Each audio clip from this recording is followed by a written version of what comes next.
Oppo Reno 12 എന്ന പുതിയൊരു smart phone ഇപ്പം ലോഞ്ച് ചെയ്തിട്ടുണ്ട്. ഈ ഒരു വീഡിയോയിൽ നമ്മൾ നോക്കാൻ പോകുന്നത് ഓപ്പോ റെനോ 12 എന്നുള്ള സ്മാർട്ട് ഫോണിനെ പറ്റിയിട്ടാണ്. മുമ്പ് ചൈനീസ് മാർക്കറ്റിൽ ഒരു വെർഷൻ ലോഞ്ച് ചെയ്തിട്ടുണ്ടായിരുന്നു. ഇപ്പം ഗ്ലോബൽ മാർക്കറ്റിൽ ലോഞ്ച് ചെയ്തിരിക്കുന്നത് ആ ഒരു വെർഷനല്ല, എൻറ്റയർലി ഡിഫറെൻ്റ് ആയിട്ടുള്ള ഫീച്ചേഴ്സുമായിട്ട് വരുന്ന ഒരു വെർഷനാണ്.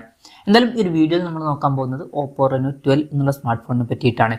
നമ്മൾ ആദ്യം ഫീച്ചേഴ്സും കാര്യങ്ങളൊക്കെ നോക്കുകയാണെന്നുണ്ടെങ്കിൽ ഡിസ്പ്ലേ കാര്യത്തിൽ ഓപ്പോ റെനോ 12 6.7 ഇഞ്ചിൻ്റെ ഫുൾ HD+ ഡിസ്പ്ലേ ആണ് വരുന്നത്. OLED പാനലും കാര്യങ്ങളൊക്കെ ഇതിൽ കൊടുത്തിട്ടുണ്ട്. പിന്നെ കേർവ്ഡ് ആയിട്ടുള്ള ഡിസ്പ്ലേയും ഇതിൽ വരുന്നുണ്ട്. പഞ്ചോൾ ഡിസൈൻ കൊടുത്തിട്ടുണ്ട്. പഞ്ചോൾ വരുന്ന ടോപ്പ് സെൻറ്റർ ഭാഗത്തായിട്ടാണ്. ഡിസ്പ്ലേയിൽ 120 Hz റിഫ്രഷ് റേറ്റും കാര്യങ്ങളൊക്കെ സപ്പോർട്ട് ചെയ്യുന്നുണ്ട്. പീക്ക് ബ്രൈറ്റ്നസ് 1200 nits ആണ് വരുന്നത്. പിന്നെ ഗൊറില്ല ഗ്ലാസിൻ്റെ 7A പ്രൊട്ടക്ഷനും കാര്യങ്ങളൊക്കെ ഇതിൽ വരുന്നുണ്ട്. അപ്പോൾ ഡിസ്പ്ലേ ഫീച്ചേഴ്സ് മൊത്തത്തിൽ നോക്കുകയാണെന്നുണ്ടെങ്കിൽ അത്യാവശ്യം നല്ല ഡിസ്പ്ലേ ഫീച്ചേഴ്സും കാര്യങ്ങളൊക്കെ ഈ ഫോണിൽ വരുന്നുണ്ട് എന്ന് തന്നെ പറയാവുന്നതാണ്. പിന്നെ in display finger print sensor ഇതിൽ കൊടുത്തിട്ടുണ്ട്. ഫോണിൻ്റെ വെയിറ്റ് വരുന്നത് 177 ഗ്രാമാണ്. തിക്നെസ് വരുന്നത് 7.6 mm ആണ്. അപ്പം അത്യാവശ്യം വെയിറ്റും തിക്നെസ്സും ഒക്കെ കുറവാണ് എന്ന് തന്നെ പറയാവുന്നതാണ്.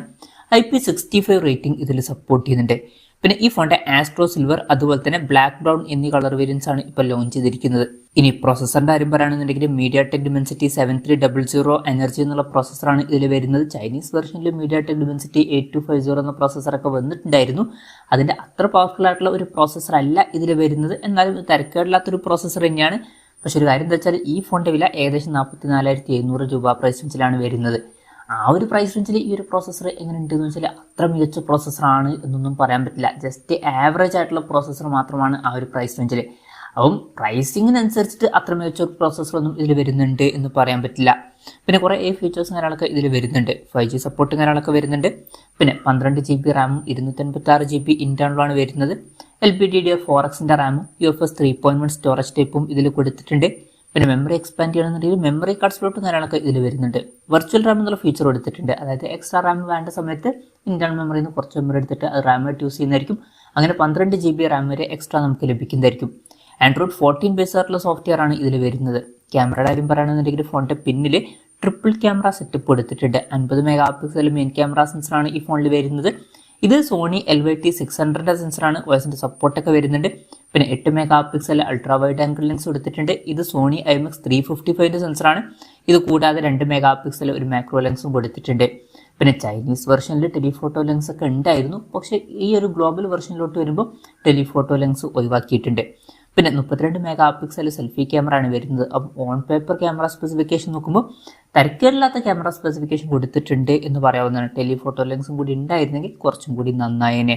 ബാറ്ററിയുടെ കാര്യത്തിൽ 5000 mAh ബാറ്ററിയാണ് വരുന്നത്. 80 വാട്ടിൻ്റെ ഫാസ്റ്റ് സപ്പോർട്ടൊക്കെ വരുന്നുണ്ട്. പിന്നെ Type C ചാർജിംഗ് പോർട്ടും കൊടുത്തിട്ടുണ്ട്. അപ്പം അത്യാവശ്യം തരക്കേടില്ലാത്ത ബാറ്ററി സെറ്റപ്പ് വരുന്നുണ്ട് എന്ന് പറയാവുന്നതാണ്. പക്ഷെ ഒരു കാര്യം എന്താ വെച്ചാൽ ഫോണിൻ്റെ ബോക്സിൽ ചാർജർ ഉണ്ടാവില്ല. അപ്പം അത് ഇൻട്രസ്റ്റിംഗ് ആയിട്ടുള്ള ഒരു കാര്യമാണ്. ഇതുവരെ ഓപ്പോയുടെ ഫോണുകളിൽ ബോക്സിൽ ചാർജറൊക്കെ ഉണ്ടായിരുന്നു. ഇനി മുതൽ അത് ഉണ്ടായിക്കൊള്ളണം എന്നില്ല. അപ്പം ഈ ഒരു ട്രെൻഡ് ഇനി ഓപ്പോയും കൂടി സ്റ്റാർട്ട് ചെയ്യാൻ പോവാണ്. അപ്പം ഇനി വരാൻ പോകുന്ന പല ഓപ്പോയുടെ ഫോണുകളിലും ഈ ഒരു ചാർജർ മിസ്സിംഗ് എന്നുള്ള കാര്യം കണ്ടേക്കാം. അപ്പം ഇതൊക്കെയാണ് മൊത്തത്തിൽ ഫീച്ചേഴ്സിനെ പറ്റി പറയാനുള്ള കാര്യങ്ങൾ. പിന്നെ ഈ ഒരു സ്മാർട്ട് ഫോൺ ഇപ്പം ഇന്ത്യൻ മാർക്കറ്റിൽ ലോഞ്ച് ചെയ്തിട്ടില്ല, ഗ്ലോബൽ മാർക്കറ്റിലാണ് ഈ ഫോൺ ലോഞ്ച് ചെയ്തിരിക്കുന്നത്. ഗ്ലോബൽ മാർക്കറ്റിൽ ഈ ഫോൺ ലോഞ്ച് ചെയ്തിരിക്കുന്നത് 499 യൂറോസ് എന്ന പ്രൈസിങ്ങിലാണ്. അതായത് 44,700 രൂപ പ്രൈസ് റേഞ്ചിൽ. ആ ഒരു പ്രൈസ് റേഞ്ചിൽ ഈ പറഞ്ഞിട്ടുള്ള ഫീച്ചേഴ്സ് എങ്ങനെയുണ്ടെന്ന് വെച്ചാൽ അത്യാവശ്യം തിരക്കേടില്ലാത്ത നല്ല ഡിസ്പ്ലേ ഫീച്ചേഴ്സൊക്കെ തന്നെയാണ്. ഓൺ പേപ്പർ തിരക്കേടില്ലാത്ത ക്യാമറ സ്പെസിഫിക്കേഷനും തിരക്കേടില്ലാത്ത ബാറ്ററി സെറ്റപ്പും വരുന്നുണ്ട്. പക്ഷേ പ്രോസസ്സർ ഈ ഒരു പ്രൈസ് റേഞ്ചിൽ അത്ര ബെസ്റ്റ് എന്നൊന്നും പറയാൻ പറ്റില്ല. ജസ്റ്റ് ആവറേജ് ആയിട്ടുള്ള ഒരു പ്രോസസ്സർ മാത്രമാണ്. ഇനി ഇന്ത്യയിൽ ഈ ഫോൺ ലോഞ്ച് ചെയ്യുന്ന വെച്ചാൽ മിക്കവാറും ഈ ഫോൺ ഇന്ത്യൻ മാർക്കറ്റിൽ ലോഞ്ച് ചെയ്യുന്നതായിരിക്കും. പക്ഷേ ഇന്ത്യയിൽ ലോഞ്ച് ഡേറ്റും കാര്യങ്ങളൊന്നും ഇപ്പോൾ കൺഫേം ആയിട്ടില്ല. അതിനെ പറ്റിയിട്ടുള്ള ന്യൂസുകളൊക്കെ വരുമ്പോൾ അതിനെ പറ്റിയിട്ടുള്ള വീഡിയോസൊക്കെ നമ്മൾ ചെയ്യുന്നതായിരിക്കും. അപ്പം അതുപോലുള്ള വീഡിയോസ് കാണാൻ താല്പര്യമുണ്ടെന്നുണ്ടെങ്കിൽ ഈ ചാനൽ സബ്സ്ക്രൈബ് ചെയ്യാവുന്നതാണ്. പിന്നെ ഇന്ത്യയിൽ ലോഞ്ച് ചെയ്യുകയാണെന്നുണ്ടെങ്കിൽ വില കുറച്ചും കൂടി കുറയാനും ചാൻസ് ഉണ്ട്. ഇപ്പം നമ്മുടെ എക്സ്പെക്ടേഷൻ പറയുകയാണെന്നുണ്ടെങ്കിൽ ഇന്ത്യൻ മാർക്കറ്റിൽ ഈ ഫോൺ നമുക്ക് ഒരു 35,000 രൂപ പ്രൈസ് റേഞ്ചിലേക്കായിട്ട് എക്സ്പെക്ട് ചെയ്യാവുന്നതാണ്. അല്ലാന്നുണ്ടെങ്കിൽ അതിനേക്കാൾ കുറച്ചും കൂടി കുറഞ്ഞൊരു പ്രൈസ് റേഞ്ചിലായിട്ടും വന്നേക്കാം. 30,000 to 35,000 രൂപ പ്രൈസ് റേഞ്ചിലായിട്ടാണ് ഈ ഫോൺ നമ്മൾ എക്സ്പെക്ട് ചെയ്യുന്നത്.